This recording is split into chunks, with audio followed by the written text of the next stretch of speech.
Bapak Ibu Saudara yang terkasih di dalam nama Tuhan Yesus Kristus, sebelum kita merenungkan firman Tuhan, kita bersatu di dalam doa, kita berdoa. Segala puji syukur kami naikkan kepadamu Tuhan, buat kemurahan-Mu di dalam segala kehidupan kami. Saat ini kami akan merenungkan firman-Mu. Tolong kami Tuhan, sehingga firman yang kami dengar, kami baca ini dapat kami lakukan di dalam kehidupan kami hari lepas hari. Mampukan kami Tuhan untuk mengerti kebenaran firman-Mu hari ini. Terima kasih Tuhan Yesus, haleluya, amin.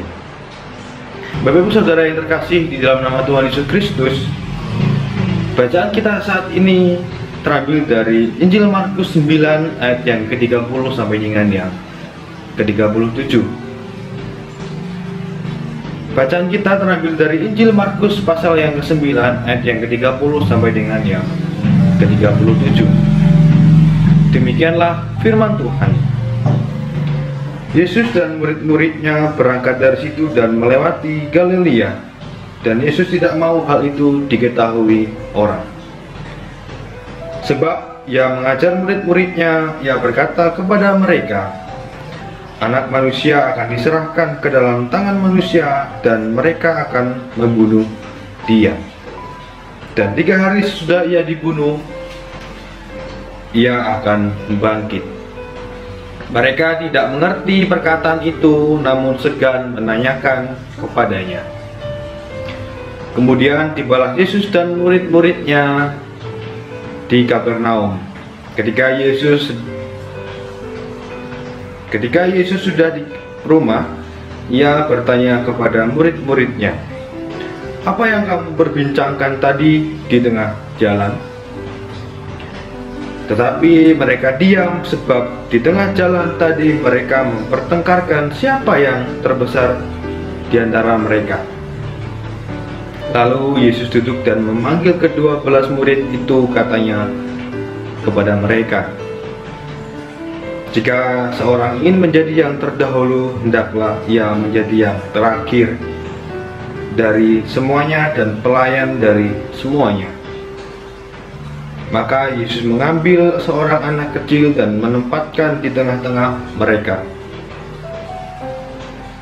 Kemudian ia memeluk anak itu dan berkata kepada mereka, barang siapa menyambut seorang anak seperti ini dalam namaku, ia menyambut aku, dan barang siapa menyambut aku, bukan aku yang disambutnya, tetapi dia yang mengutus aku.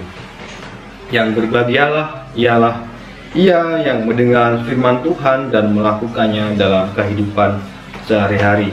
Haleluya. Bapak Ibu yang terkasih di dalam nama Tuhan Yesus Kristus, tema renungan saat ini adalah menyatakan hikmat dalam hidup bersama. Renungan saat ini adalah menyatakan hikmat dalam hidup bersama.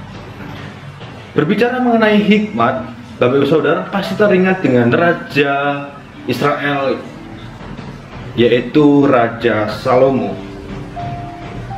Seperti pada dikisahkan di dalam Alkitab, di Raja-Raja, Salomo dikenal sebagai raja yang berhikmat. Dikisahkan mengenai 2 ibu yang datang kepada Salomo untuk mengklaim anaknya yang hidup. Namun dengan hikmat yang Salomo miliki, ia mampu memberikan solusi yang terbaik atas kejadian tersebut. Dia punya rencana yang bijaksana. Ia mampu memberikan solusi yang terbaik. Salomo mengambil pedang, lalu kemudian ia memerintahkan kepada pengawalnya untuk membagi 2 anak tersebut dan kemudian dibagikan ke 2 ibu tersebut. Sebenarnya itu hanya cara Salomo atau hikmat yang luar biasa dari Salomo untuk menentukan siapa yang benar-benar ibu dari anak tersebut. Sehingga dari kejadian tersebut Salomo mengerti siapa ibu yang sebenarnya. Bapak Ibu yang terkasih di dalam nama Tuhan Yesus Kristus, di sekitar kita banyak orang yang pandai, tetapi tidak banyak orang yang berhikmat. Hal inilah yang sering terjadi di dalam kehidupan kita. Maksudnya adalah banyak orang yang memiliki pemikiran kritis, banyak orang yang berpendidikan tinggi, status sosial yang tinggi, bahkan punya power atau kekuatan di masyarakat. Apalah artinya jika hal itu tidak menjadikan seorang mengambil peran di dalam kehidupan masyarakat, tentunya peran yang positif.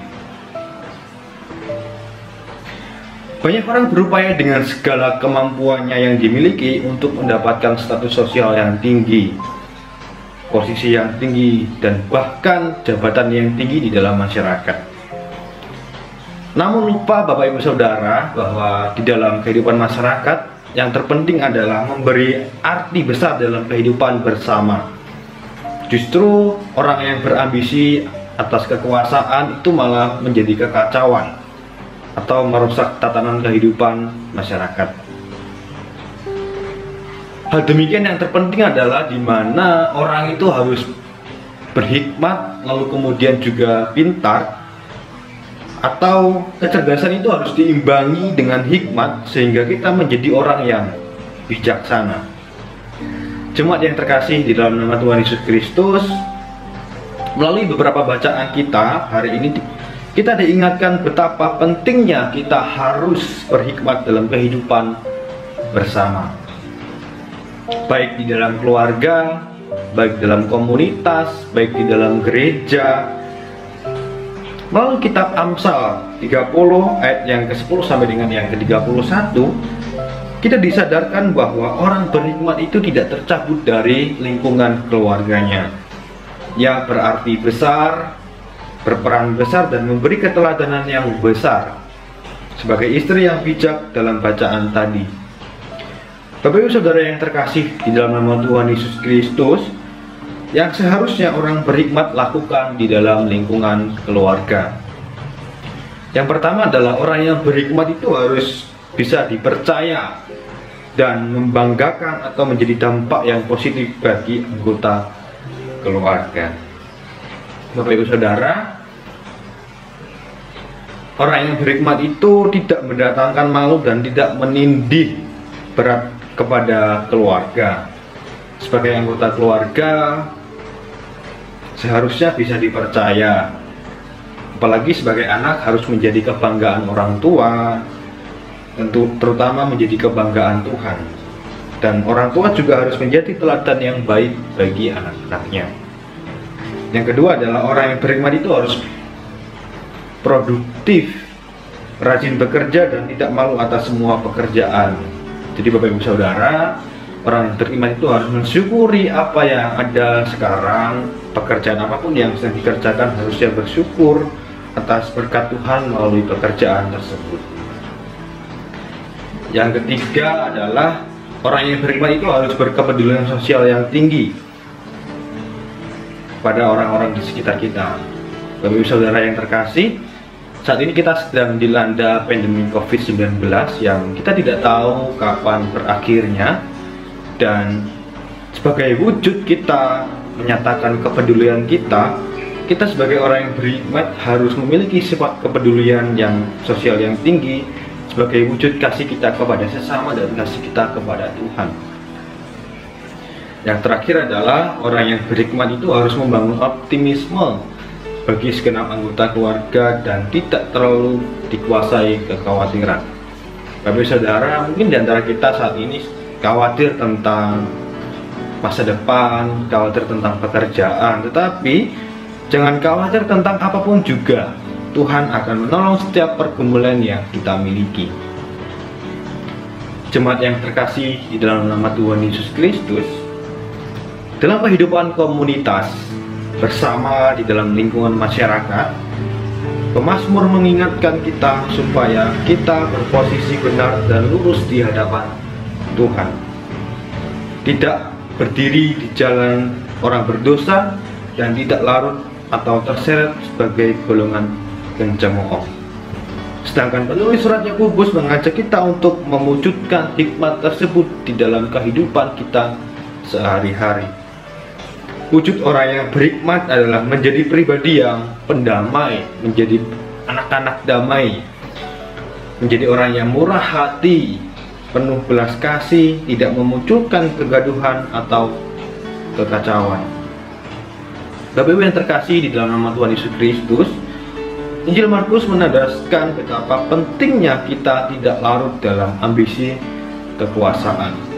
Di ayat yang ke-35 berbunyi demikian, jika seorang ingin menjadi yang terdahulu, hendaklah ia menjadi yang terakhir dari semuanya dan pelayan atas semuanya. Ada dua pokok penting dalam bacaan ini. Yang pertama adalah bagaimana kita menjadi orang yang rendah hati atau kerendahan hati. Setiap orang yang memiliki kerendahan hati akan menjadi pribadi yang mau mendengar, menjadi pendengar yang baik. Jadi ketika kita merendahkan hati, memiliki kerendahan hati, kita akan menjadi pendengar yang baik, tidak menyombongkan diri dengan apa yang kita miliki. Kalau kita merendah, pasti kita tidak akan sombong dengan apa yang kita miliki, karena kita tahu bahwa semua yang kita miliki itu adalah kepunyaan Tuhan. Ketika kita memposisikan bahwa kita merendah dengan hikmat, maka dalam kehidupan bergereja dan komunitas serta masyarakat kita akan hidup damai. Kita akan penuh keselarasan, kita akan menjadi orang-orang pendamai. Itu adalah panggilan iman kita di dalam Tuhan Yesus Kristus. Bapak Ibu Saudara, yang kedua adalah pemimpin itu harus menjadi pelayan. Jika orang ingin menjadi pemimpin, hendaklah ia melayani. Seperti yang dikatakan Yesus tadi, bahwa Yesus mengajarkan betapa pentingnya melayani sesama. Jika seorang ingin menjadi besar, hendaklah ia mau melayani sesama, seperti yang dilakukan oleh Tuhan Yesus Kristus. Bapak Ibu Saudara yang terkasih dalam nama Tuhan Yesus Kristus, orang yang berhikmat adalah dia yang bijaksana, bukan yang bijaksana dan bijik sini. Hikmat akan menolong setiap kita untuk mengendalikan diri atas ambisi dan bentuk-bentuk kesombongan lainnya. Hikmat akan menempatkan kita untuk menjadi manusia yang terpuji. Bapak Ibu Saudara yang terkasih dalam nama Tuhan Yesus Kristus, kualitas diri atau keberartian diri bukan terletak pada posisi kita, di mana Yesus mengajarkan tadi bahwa posisi itu bukan berarti menunjukkan kualitas diri kita, tetapi lebih kepada bagaimana fungsi kita di dalam kehidupan bersama. Setiap orang memiliki peluang untuk memiliki posisi yang tinggi di dalam kehidupan masyarakat. Karena negara kita negara demokrasi, kita juga punya hak untuk menjadi seorang pemimpin daerah. Tetapi apalah artinya ketika kita menjadi pemimpin tapi kita tidak berdampak dan tidak memiliki kualitas diri yang baik. Akibat tidak mampunya seorang untuk menguasai diri, maka hikmat yang daripada Allah itu akan terkubur dan tenggelam di arus tiada arah. Hikmat akan menolong kita untuk dapat menguasai diri kita. Jemaat yang terkasih dalam nama Tuhan Yesus Kristus, coba kita cermati model kepemimpinan yang dilakukan oleh Yesus pada masa pelayanan bersama dengan para murid-muridnya. Yesus selalu mengingatkan kepada kita, kepada murid-muridnya, bahwa pemimpin itu haruslah melayani. Jika pemimpin maunya dilayani dan dilayani terus, itu bukan pemimpin yang diajarkan seperti Yesus, tetapi itu model kepemimpinan yang ada di dunia, yaitu seperti bos di dalam pekerjaan kita, tetapi itu bukan yang diajarkan oleh Tuhan Yesus. Jemaat yang terkasih, pada saat Yesus melakukan pelayanannya, ia memberikan contoh ketimbang menyuruh para murid-murid. Yesus berusaha bagaimana ia menjadi teladan dan contoh yang baik bagi murid-muridnya. Hal demikianlah yang perlu kita pelajari dari model kepemimpinan Yesus. Kita juga patut mencontoh hikmat yang ada pada Yesus pada masa pelayanannya. Bagaimana ia merespon murid-murid dengan hikmat sehingga hati para murid-murid tidak sakit hati. Demikianlah dengan kita, jangan sampai apa yang kita ucapkan, apa yang kita respon itu menyakiti hati sesama kita. Mari Bapak Ibu Saudara, kita menyatakan hikmat yang daripada Allah untuk membangun kehidupan bersama di dalam keluarga, di dalam komunitas, di dalam masyarakat. Tuhan Yesus akan memampukan kita untuk melakukan firman-Nya. Kiranya Tuhan Yesus memberkati kita semua. Amin.